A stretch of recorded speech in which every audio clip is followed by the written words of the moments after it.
Where does fear begin? For me, fear begins at that very moment when you realize you are no longer in control of the situation. That point at which you realize you are totally and utterly out of your depth. An examination of this moment is represented in tonight's true story. As ever, I ask you to sit back and relax with your favorite drink and listen.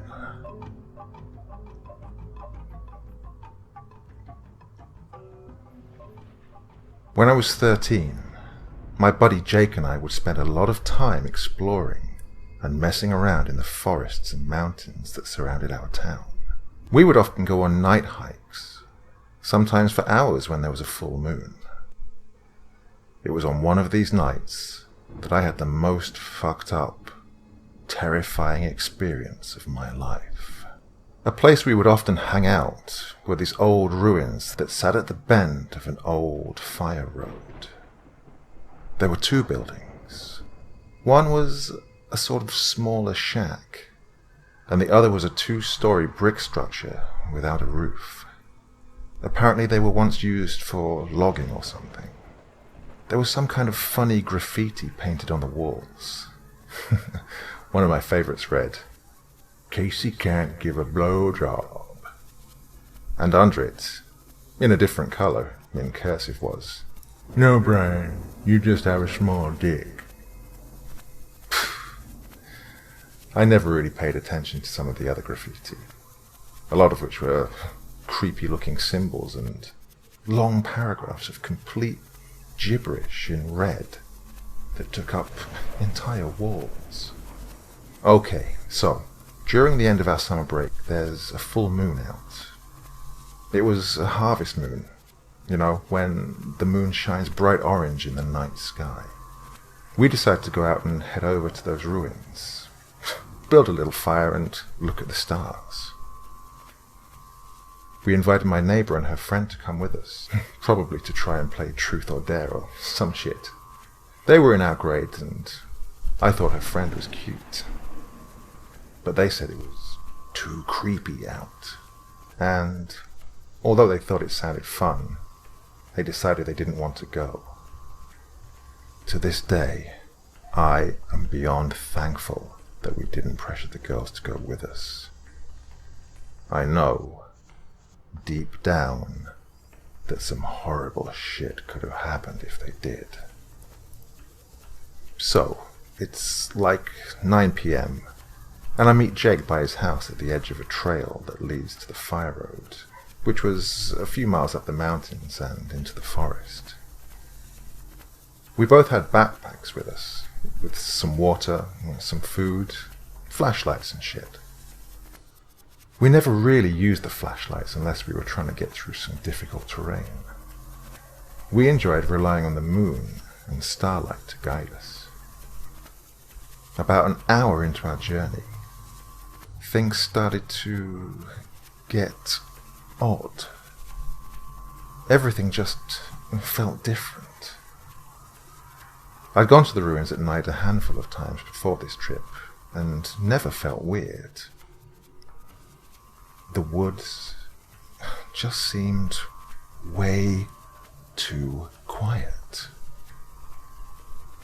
Although Jake didn't say anything, he seemed kind of uneasy as well. But neither of us was going to say, "Oh, I'm scared," and back out. So, we continued right along. So, we round a bend, and the ruins come into view about 100 yards away. We're surprised to see the glow of a fire reflecting off the walls of the brick building. And we can hear some voices coming from within. This isn't the first time we'd encountered people here at night. We once ran into some older kids smoking weed that turned out to be cool and paid us $5 for some Cliff Bars. This felt different. Jake and I both slowed our pace. For what reason, I don't know, but it was like our instincts were telling us to be cautious. I grabbed Jake's shoulder, and we both crouched down on the path. "We should hike up the ravine so we can get a better look at who's in there from above," I said, and Jake nodded in agreement. We stealthily make our climb up a slope and stick to the shadows as we approach the ruins. The closer we get, the clearer the voices become, and we can now hear that the people are chanting and repeating what a louder voice is saying.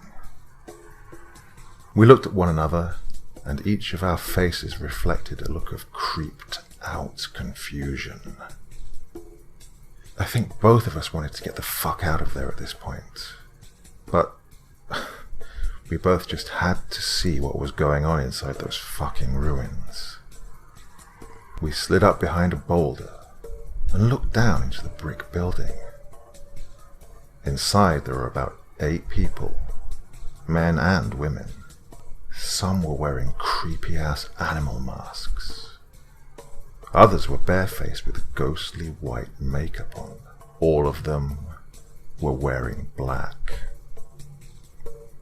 2 were smoking what looked like a meth pipe. The most fucked up thing was this one dude who had a big fucking antler head dress thing. Straight devil cult shit right out of a movie. He was leading the chant, and they were all circled around a bunch of candles set in a pattern with a big book next to a dead fucking black cat in the middle. Jake and I looked at one another, and neither of us needed to say a word. We both slowly retreated back and made our way down the ravine. We walked at a steady pace, crouched down, and kept close to the slope side of the trail, staying within the shadows. We come to that bend where the ruins first come into view, and, as we're about to pass it, we both hear the sounds of approaching footsteps. There's literally nowhere to go. If we tried to climb up the slope, the noise would easily be heard by whoever was coming towards us. So, we just plaster ourselves against the rocky slope and try to stay completely still in the dark.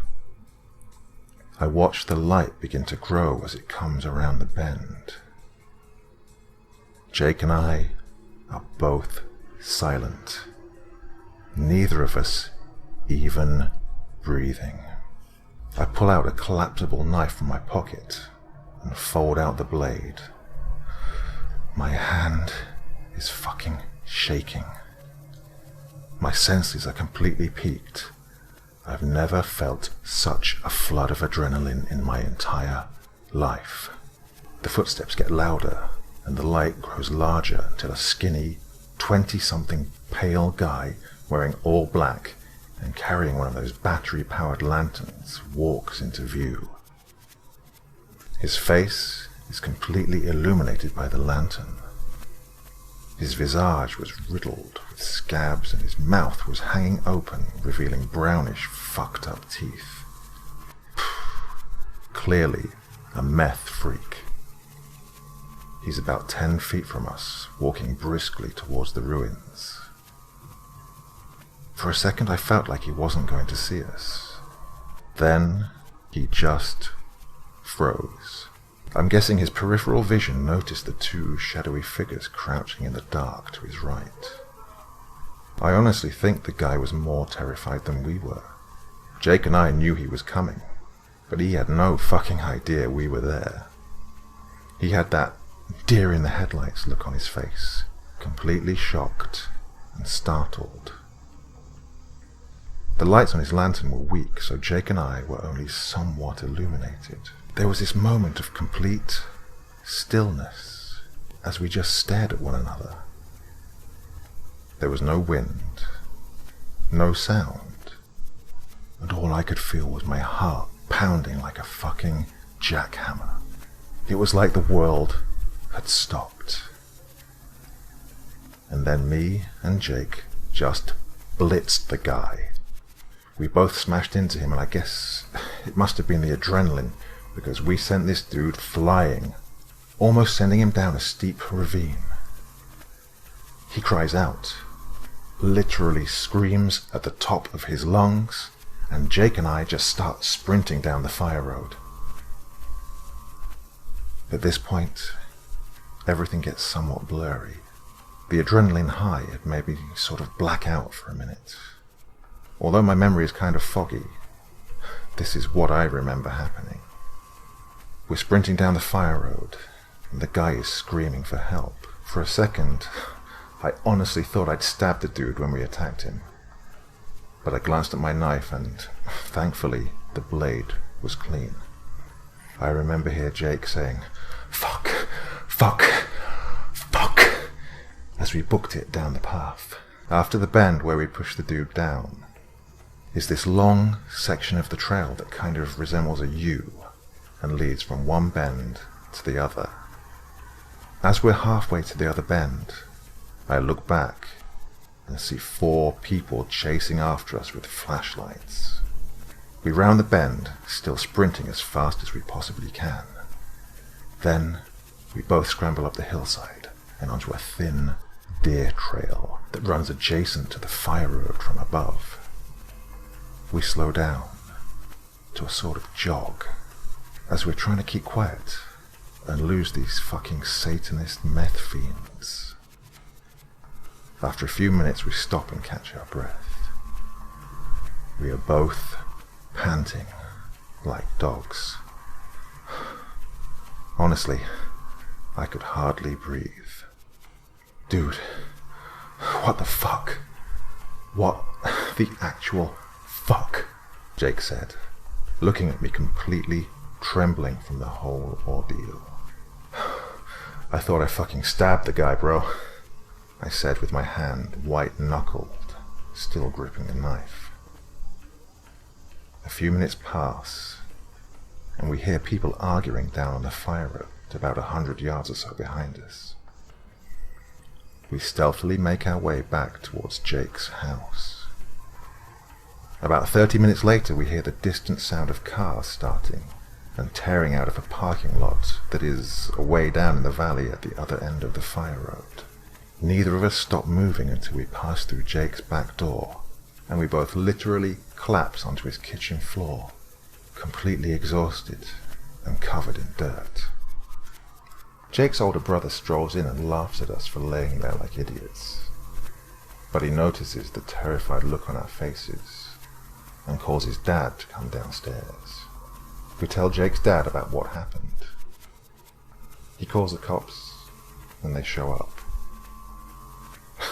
They don't really believe us, or care. They actually pointed out that we pretty much assaulted the guy and tell us to contact the park rangers, and then leave. The ranger comes by the next day, says he'll check it out, but we didn't hear shit from him.